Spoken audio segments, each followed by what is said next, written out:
Hi, boys and girls. Today you're going to need a pencil and a piece of paper to jot down some feelings and or questions you may have as we go through our lesson today. Today, we are going to be taking a look at my media choices. Well, it took me a second to think, well, what is this all about? I had to kind of really think about what media choices mean to me. Here's our essential question. What makes a healthy media choice? Well, we may not know a whole lot about exactly what media and media choices are, but this is what we're going to be doing today. We're going to use something called the what, when, how much framework to describe different media choices. This framework will help us evaluate how healthy different types of media choices are in our lives. And you will begin to develop your own definition of a healthy balance in your life by using this framework. Here's the who, the what, when, how much framework. And here's the question again, what makes a healthy media choice? Well, underneath the word what, that means what are the media you are consuming? What are you creating? What platforms are you using to consume the media? Are you using a streaming platform like Netflix? Or what devices are you using to consume or to create the media? When? When are you consuming or creating the media? What time of day? What day of the week? What else is happening at this time? Like, is it during dinner or right before bed, maybe before school? And how much? That means how much media are you consuming? How long are you spending with the media at one time? How often are you consuming the media? So think about those three questions, the what, when, how much. And here we go. What do you think the word media means? What are some examples? Well, the directions I want you to listen to now are just to take a moment and think silently about the question. What do you think the word media means? What are some examples? And remember, your answer might be different than other people's. It may be different depending on the day or if the situation was a bit different. And guess what? That's all okay. Well, here's the word media. And I even wrote, look, here's the answer. All the ways that large groups of people get and share information through TV, books, the internet, newspapers, phones, etc.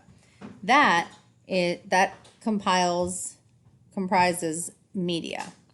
Now, media choices, that's the time spent watching, listening to, reading, or creating media. I know one of the things that pops into everyone's mind is social media. That is one of the big ones. The next thing we're going to do is we're going to look at the following few slides. Each one has a media choice that someone else has made. As you see each slide, think about how this media choice would make you feel if it were a choice you had made. That's where your pencil and your paper are going to come in handy. If you can just jot down some of your feelings as we go through these, that'll be great. And then I want you to think about how your feelings may be different if the situation was a bit different than what we thought at first. And I'll show you a little bit about what I mean. Here's that framework again, the what, when, how much. I watched YouTube cat videos on my mom's phone. That's the what. When? Monday morning before school. How much? For about 20 minutes. So how does that situation make you feel?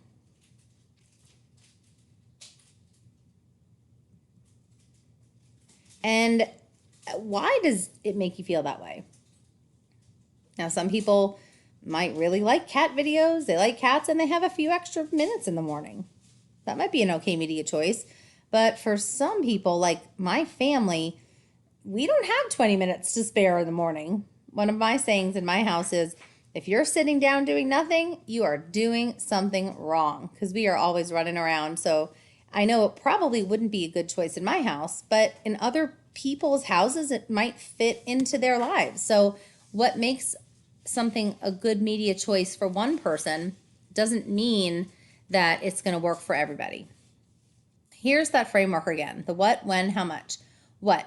I watched a new Superman movie on Netflix on my iPad. When? Late on Wednesday night, in bed, until I fell asleep. How much? For 2.5 hours. So write down, you can just write down slide 11 or just the number 11 and kind of tell me how this makes you feel. Is it a good choice, not a good choice? Think about what was happening, when it was happening, and how much of it was happening. Now, I want to put a little twist on that and ask you this. Would you feel differently if this happened on a Saturday night rather than that Wednesday night? And if you do feel differently, why? All right, here's the what, when, how much. What? I played an online game at my parents' computer, or on my parents' computer. When? On Saturday, pretty much all day. How much? Probably about 6 hours. Think about how you feel, if that was you. Now I'm going to put a little twist on that. Would you feel differently if the person had broken his or her leg the day before? Why is it any different?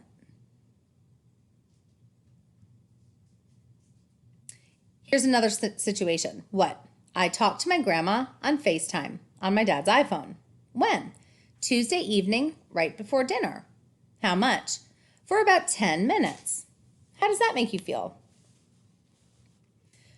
At first, I was thinking, well, that's kind of a nice way to spend some time with, your grandma. It's an okay way to use the device.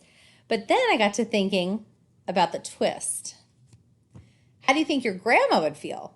Might she feel differently if your conversations usually lasted for 30 minutes? So I just want you guys to notice that just because it seems okay, it might not be the norm for somebody else. That's what I meant by saying everyone's media choices are different. Some are, what some people would consider a healthy media choice, others might not. Here's another one of those scenarios. What? I created some dance videos of what I learned in dance class to send to my aunt. When? Thursday afternoon after school. How much? For about 45 minutes. So if that was you, if you were in this situation, how would you feel? And would you feel differently if the person posted the video online? What if the person included where he or she went to dance class? It's kind of a game changer there. First, the person was just creating a video to send to her aunt or his aunt. Now, they are planning on posting it online. I don't know where. So, I don't know. My feelings may have changed a little bit there. What? I read a book that I'm really into right now. When? Tuesday evening after dinner. How much? For about an hour. How does that make you feel? Now let's look at slide 20. How would you feel if the person was supposed to clean his or her room before doing anything else? What if the person hadn't finished his or her math homework and chose to read a favorite book instead? Would this make you feel differently? So what I'm trying to say, and what hopefully you guys are beginning to see, is this whole media balance idea. This is a huge thing in our lives right now. Without